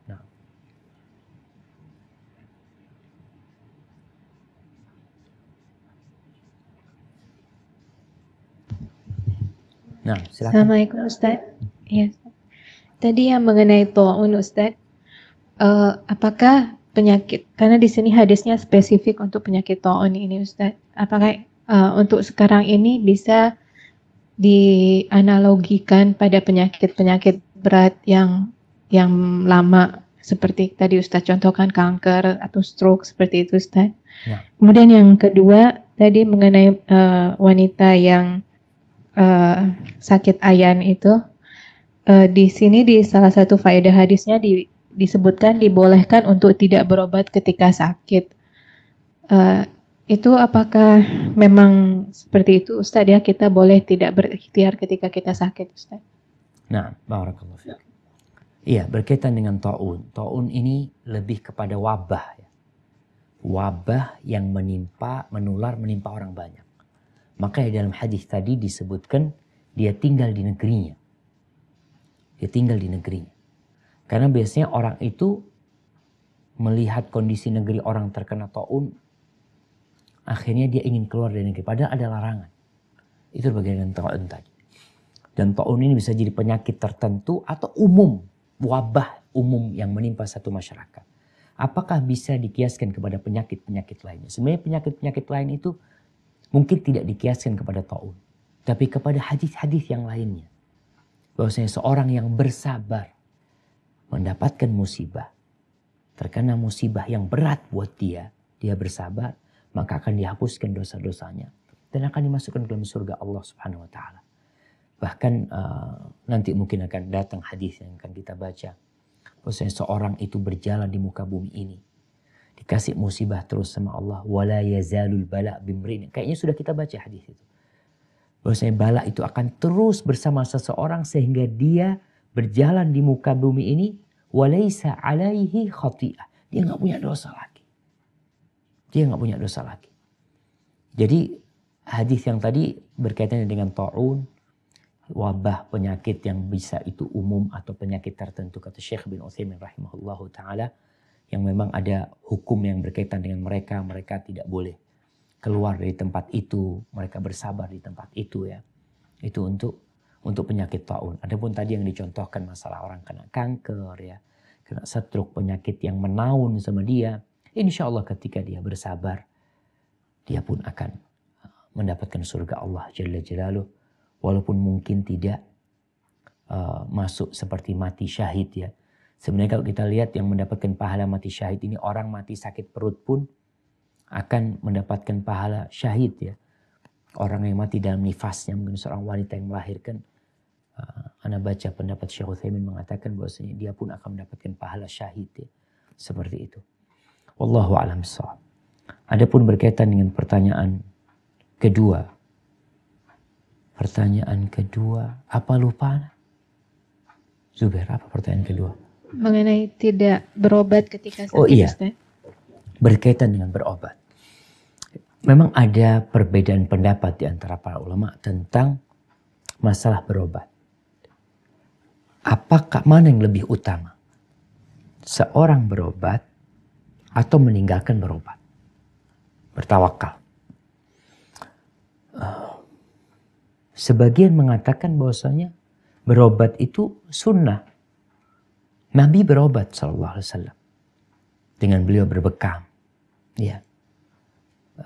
Rasul sallallahu alaihi wasallam ketika beliau pingsan, beliau minta supaya ada air dari 7 kendia. Beliau mandi untuk mengurangi panasnya. Artinya ada usaha dari beliau alaihi salatu wassalam. Maka dari sini sebenarnya mengatakan berobat itu dianjurkan. Selama berobat dengan yang halal. Ada berobat-berobat yang makruh umpamanya. Seperti pakai besi kai. Pakai besi panas ya, seperti itu. Adapun yang mengatakan bahwasanya tidak berobat itu nggak apa-apa. Perempuan yang tadi yang datang kepada Nabi SAW, sejatinya dia bukan nggak berobat. Dia minta didoakan. Di sini para ulama berbicara apa yang lebih utama dilakukan oleh seseorang ketika dia sakit. Yang pertama, dia meruqyah dirinya sendiri. Tidak minta diruqyah orang. Tidak minta didoakan orang. Karena yang lebih utama bagi dia adalah berdoa. Dia memohon kepada Allah SWT sendiri. Tadi orang itu minta didoakan Nabi SAW. Maka Nabi SAW memberikan arahan kepada dia yang lebih utama. Yaitu bersabar. Tentunya dia mau berdoa sendiri, silahkan berdoa sendiri. Gak ada masalah. Tapi jangan minta sama orang doanya. Dia bersabar. Dan maka Anda lihat pendapat mungkin yang mengatakan tidak apa-apa, tidak berobat. Nah, tapi bukan anjuran untuk tidak berobat ya. Jadi tidak berobat bagi orang yang dia kuat, sabar, penuh dengan keyakinan, silahkan tidak berobat. Tapi berobat sendiri telah dilakukan oleh Nabi kita Muhammad alaihi salatu wassalam. Dengan cara ya, beliau berbekam ya, alaihi salatu wassalam. Kemudian doa Nabi Ayub alaihissalam, beliau berdoa. Minta sama Allah subhanahu wa ta'ala.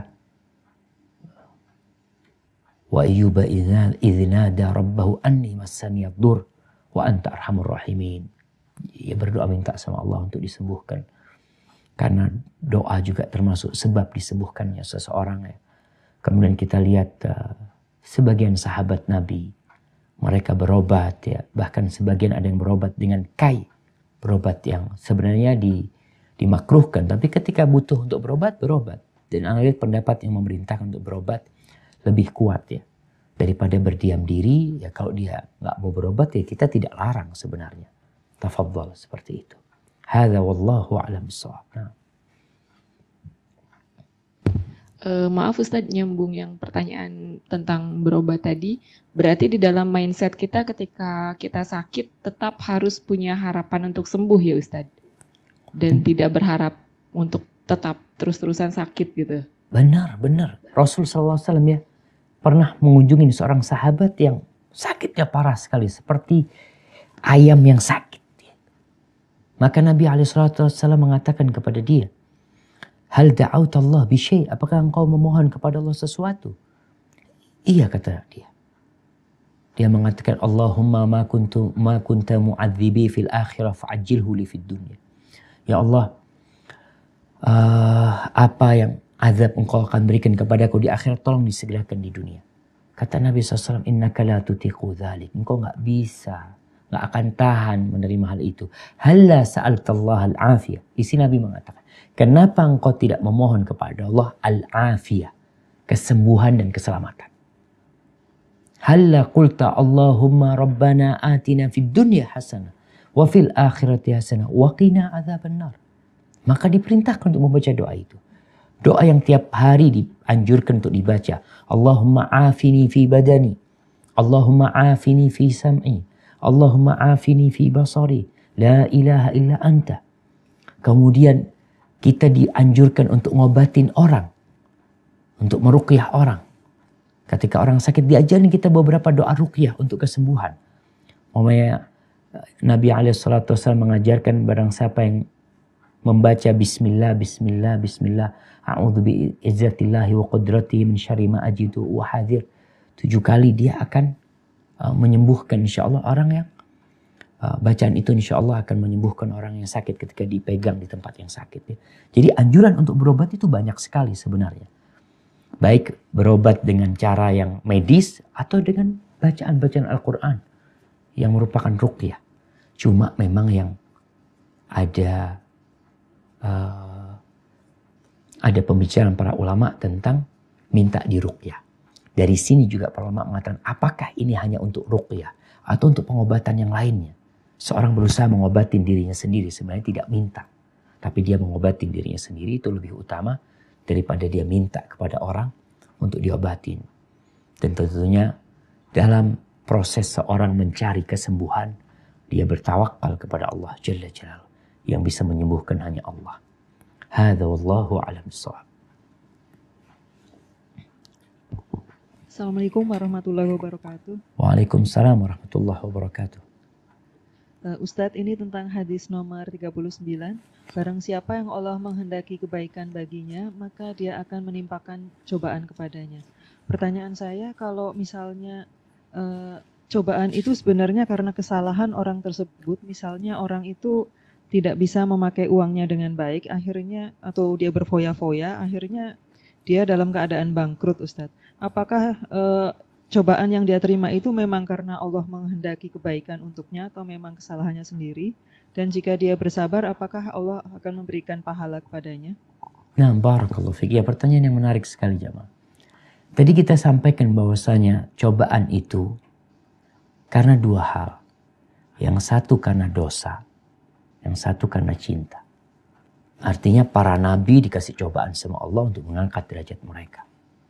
Ketika seorang karena dosa dikasih musibah, dosa itu untuk menghapuskan dosa orang itu. Musibah itu untuk menghapuskan dosa orang itu. Dan agar orang itu sadar, itu kesalahan-kesalahan dia. Betul. Tapi Allah menjadikan hal seperti itu dengan harapan dia balik sama Allah SWT.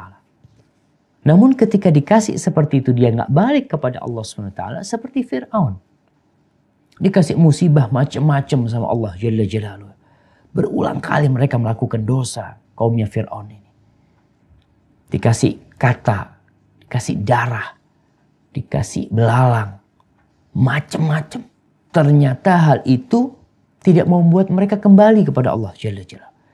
Akhirnya mereka ditenggelamkan oleh Allah Jalla Jalaluhu. Jadi sejatinya ketika orang dikasih musibah, Allah ingin orang ini balik. Musibah itu bisa jadi azab buat dia. Tapi kan ada orang yang ketika dikasih musibah tadi karena kesalahan dia, itu akan menghapuskan dosa-dosa dia. Dia akhirnya jadi sadar. Daripada nih orang terus berfoya-foya, dia terus berfoya-foya tapi duitnya tambah banyak dan tidak ingat sama Allah SWT. Maka ini musibah dalam agama akhirnya. Maka kalau musibah dalam dunia, kesalahan kita, nah kita berbuat dosa. Musibah itu bisa jadi karena dosa kita. Maka tugas kita adalah sadar untuk kembali kepada Allah Jalla Jalaluhu. Jangan sampai akhirnya kita kelewatan seperti orang yang diistidraj ya, kasih nikmat terus sampai akhirnya dicabut nyawanya dalam kondisi dia belum bertobat kepada Allah Jalla Jalaluhu. Hadza wallahu a'lam bissawab.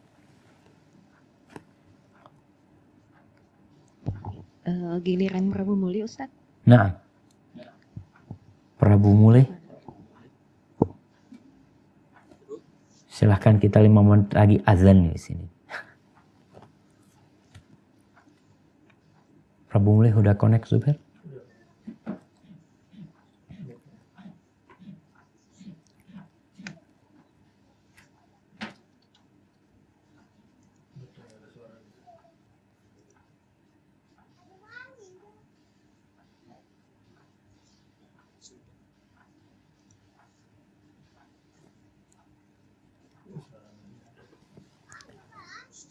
Nah, kayak ada suara.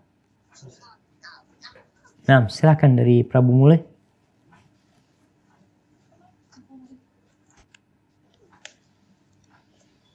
Assalamualaikum Ustaz. Waalaikumsalam warahmatullahi wabarakatuh. Jelas ya Ustaz ya? Ya, kecil suaranya sih. Tapi terdengar.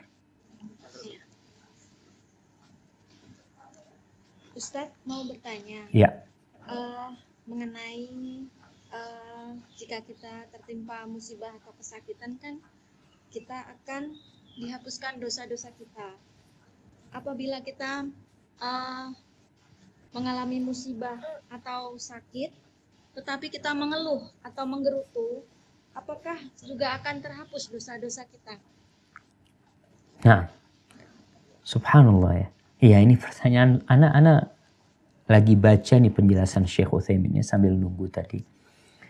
Syekh Utsaimin rahimahullah ta'ala menjelaskan bahwasanya orang terkena musibah itu dalam dua kondisi. Kondisi pertama, dia sabar, berharap pahala, ingat dengan pahala yang disediakan, maka yang seperti ini akan dapat dua pahala. Dua balasan. Yang pertama dihapuskan dosanya dan ditambah kebaikannya. Kondisi kedua, ada orang yang sabar nahan diri tapi dia mengeluh hatinya. Ya, nggak kuat dia. Dia lupa sama pahala yang disediakan oleh Allah Subhanahu wa taala, maka dalam kondisi seperti ini dia akan dihapuskan dosa-dosanya saja. Jadi kondisi orang yang pertama dia bersabar, kemudian berharap pahala sama Allah, maka dia akan dapat pahala, dihapuskan dosa-dosanya. Tapi kadang-kala tadi ada orang yang dia tertimpa menggerutu mungkin, akhirnya dia mengeluh. Maka dalam kondisi seperti ini itu hanya menghapuskan dosa-dosanya saja. Tapi dia tidak akan mendapatkan pahala. Maka usahakan kita bukan hanya dihapuskan dosa-dosa kita. Sakit ya tetap sakit. Ada apa kita menggerutu macam-macam. Maka usahakan dapat penghapusan dosa dan diberikan pahala oleh Allah Subhanahu wa taala. Barakallahu fikum.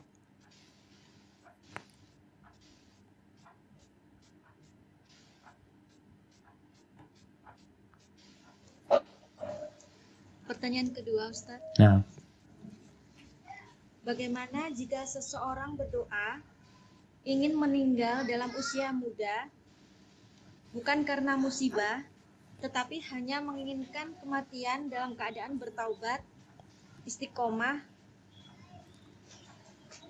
dalam beragama, dan mengharapkan dimasukkan Allah ke surga dan bertemu dengan Allah.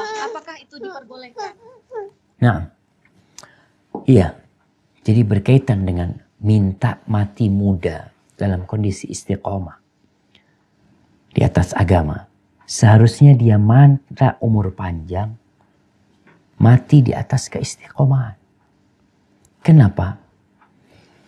Karena khairun nas, sebaik-baiknya manusia adalah yang panjang umurnya dan baik amalannya.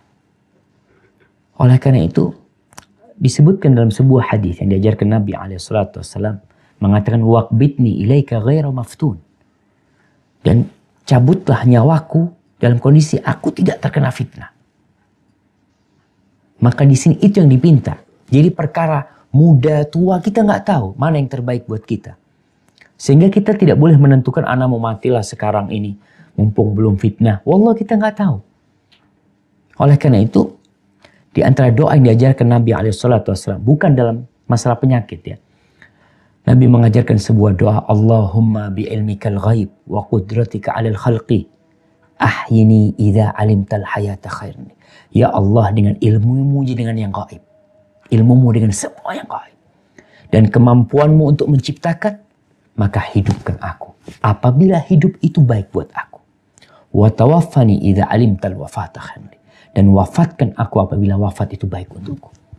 Jadi ini bukan dalam kondisi penyakit dalam hadis ini. Tapi memang kita nggak tahu. Maka mintalah kepada Allah agar terus istiqomah sampai ajal menjemput. Kapan ajal menjemput? Terserah Allah. Kalau memang baik sekarang-sekarang, kalau lebih baik pekan depan, bulan depan, tahun depan, kapan? Terserah Allah Jalla Jalaluhu. Maka serahkan kepada Allah, bukan kita yang menentukan. Taib jamaah, kita udah azan di sini. Ada pertanyaan terakhir? Satu.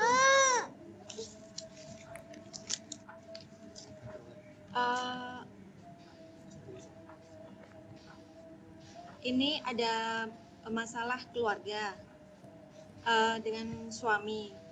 Kemudian si istri selalu mengungkit-ungkit masalah kesalahan suami tersebut. Apakah si istri berarti tidak bersabar akan hal itu?